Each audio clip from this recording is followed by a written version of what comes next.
Constable Collis Chucky Brown was found guilty of murder, conspiracy to murder, and wounding with intent based on his involvement with the so-called Clarendon Police Death Squad. During the trial, he gave detailed evidence of his involvement with other police personnel in committing crimes with the knowledge and permission of high-ranking cops. Former Deputy Commissioner of Police Mark Shields states that this is a significant development, so it should not be ignored by the JCF, which is already suffering from an image problem. He recommends a response be given by the force to reassure the public that such a situation will never again take place. I think that the Jamaica Constabulary Force, like any police force in the world, has the ability to review its own actions.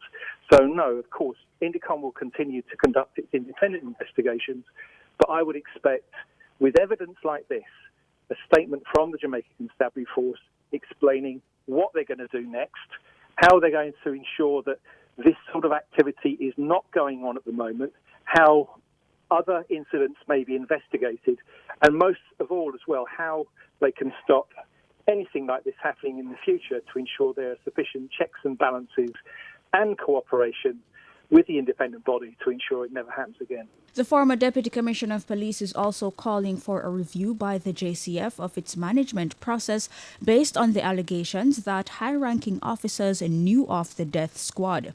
He has questions which he says need to be answered. And I would hope that there'll be some proactivity in ensuring now that there is a review, because clearly Mr. Brown did not act alone. We need to know who the co-conspirators were. We need more evidence in terms of investigation of if it did go to the top, how far did it go, and who were those involved, and are they still serving in the JCF? So there are many questions to be answered. Mr. Shields states that while this has impacted the image of the organization, it is to be remembered that the majority of the force is made up of law-abiding police personnel.